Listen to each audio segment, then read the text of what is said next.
Hi guys, Master Indigo here and welcome back to yet another video. Today we are gonna be talking about Deathgarden, a new game coming out by Behavior Digital, the guys that made Dead by Daylight, and it's quite similar game actually, but it's not made by the same people as Dead by Daylight. It's made by Behavior, the same studio, but the people working on it are said to be a different team. So first off, let's compare Dead by Daylight versus Deathgarden.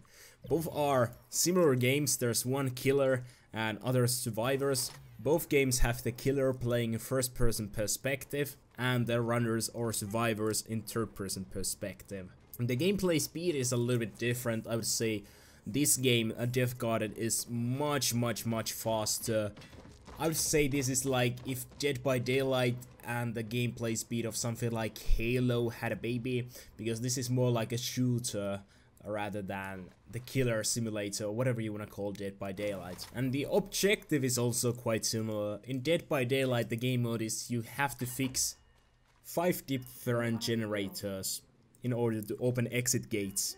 And that's what the survivors have to do. In this game, Deathgarden, there's currently only one game mode, and that's you have to capture 3 points. It's more like capture points in multiplayer games rather than having generators where you have to do basically stop everything you're doing in order to fix the generator. In this game, you have to be inside an area, inside a capture point, and you can still do whatever else you want to do.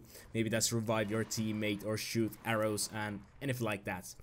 I played 4 games, so this video and my first impressions are gonna be based on that. I played 2 games and as the hunter. I lost both of those games, and I played 2 games as the runners, and I won both of those games. So the objective for the hunter is you have to kill 3 people, and if you want to kill people you have to get them on a blood post, which blood post is quite similar to the hooks in Dead by Daylight, except in this game you don't have to carry the body. First you have to down 3 people to activate the blood post, and after that, after you have down 3 people, you can just press E on the body, and that will kind of send them to the blood post, teleporting them there. A thing will appear from the ground and, well, bring them to the blood post. After that, it will take few seconds for the blood post to activate, and during that time, whenever it's ready, other runners can save this guy from the hook or the blood post, or you can execute them, and the execute means kill, and you have to do this 3 times in order to win. And the runners have to escape. That's it. So they have to capture the 3 points, and after that the exit gates will be open. There's no animation for exit gate opening like in Dead by Daylight. They are automatically opened, and not everybody has to escape.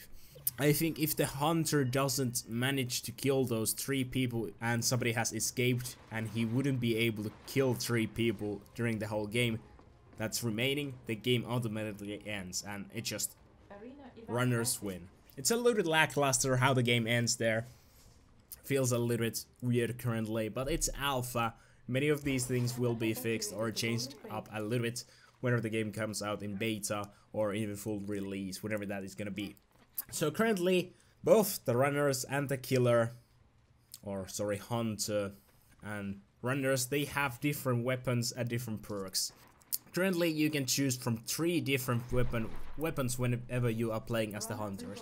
There's an assault rifle, shotgun, and a sniper rifle. You can choose 2 of these, so you can have 2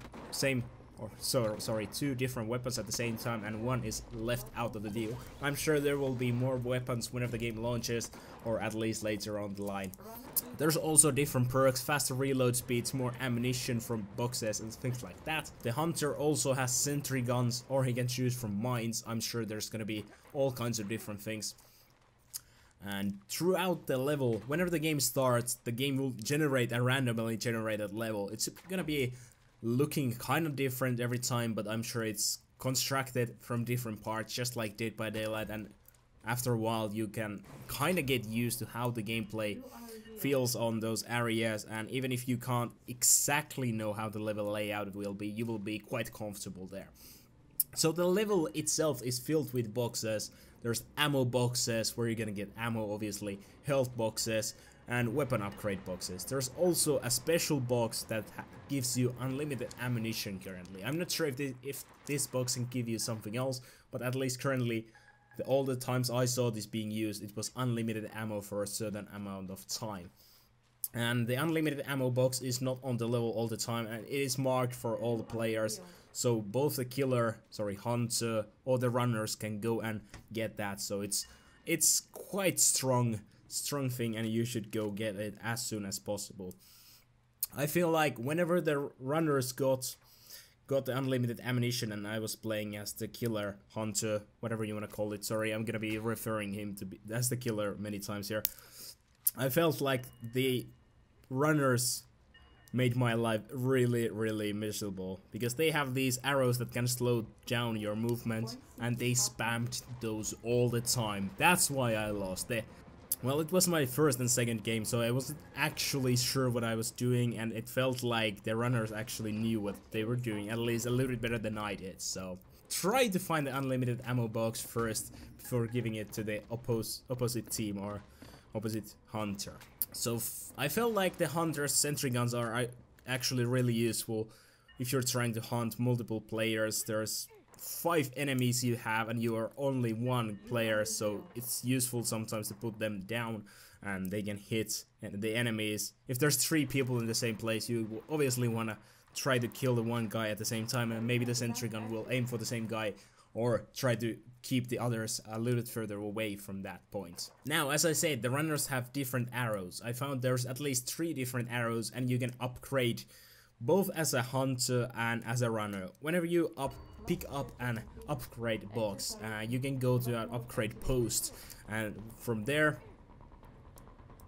you can upgrade your shields, your arrows, and things like that. I think you as a hunter didn't actually have to do anything like that. You just pick up the upgrade box and your weapon will be upgraded, more damage, a little bit less spread on the shotgun and so on. But as a runner, you pick up the weapon upgrade box, go to upgrade post, and there you're gonna choose from which, like upgrade tree basically, you will wanna choose from. There's like 3 tiers right now, and you could just choose whichever you wanted. I feel like one difference also this game has over Dead by Daylight, this game is balanced around team play. Whenever Dead by Daylight came out, it didn't really have too much, well, at all support for multiplayer with your friends. That was added later, and I feel like even if it's that's nice for being playing together with your friends, it's a little bit unbalanced. If there's a survive with your friends lobby, that's always so great against the killer, and the killer has very hard time dealing against those. And I feel like, I mean, I'm no master at Dead by Daylight, but I always feel like if there's a survive with your friends lobby, I'm fucked. So in this game it feels like it's a little bit better balance around the whole deal, that the runners are actually a team and not solo players. There's one more of them, and they have voice chat and text chat both, and those are already in the game. Dead by Daylight doesn't have voice chat or text chat in the game, so that's something that's a little better. There's also some sort of automatic message system, or like a quick button you can press, like capture point A, capture point B, and that will be in different language if they have selected that game in the game settings. Currently there's no other language than English. At least there was no option to change that in the settings. It was just blank, so I assume that will be added whenever the game comes out. And yeah, that's basically my first impressions. I enjoy the gameplay loop. It's a lot faster than Dead by Daylight. I really suck as the hunter, and I felt a little bit frustrated trying to kill those runners because they were much better than I was. As a runner myself playing, I felt like it was much more fun than playing Dead by Daylight Survivor. I feel like Dead by Daylight Survivor you play as try just to annoy the killer with running around loops, pallet looping and everything like that. This game you just run and hide without pallet looping. If you loop somehow, it's, I don't know, it's just not as annoying. That's all I can say right now. I enjoyed the alpha, not too much glitches. I didn't crash once. The game runs okay. There are still some improvements made, but I was mostly staying around the 60s. 60 FPS mark and sometimes dropping a little bit with my GTX 1070 and older processor from Intel 4-core. But anyways, you get the point. It runs okay.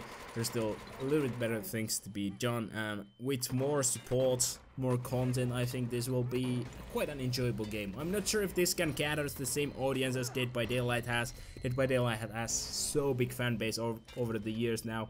It's almost 2 years old, and it has gained so much traction from the DLCs that they have added to that game from Friday the 13th. Not the Friday the 13th, sorry, Halloween. Friday the 13th got a standalone game, sorry. Halloween and Freddy Krueger and things like that, so I'm not sure if this can gather as big as an audience as Dead by Daylight did, but I feel like it has a strong start, and I will look forward to seeing more, and hopefully they will fix whatever balance issues there may be, but not too strongly. Don't nerf Freddy Krueger 1 week after he's released and so on. Anyways, that's basically my first impressions from the game. It's pretty good. It's pretty good. If you got a key, you should try it out. If you didn't get a key, try watching some streams, and hopefully you can get a key for maybe the next alpha or beta, whenever that is going to be. Anyways, that's all for today. I hope you guys are all having a good day. I'll see you next time. Master Indigo, signing out.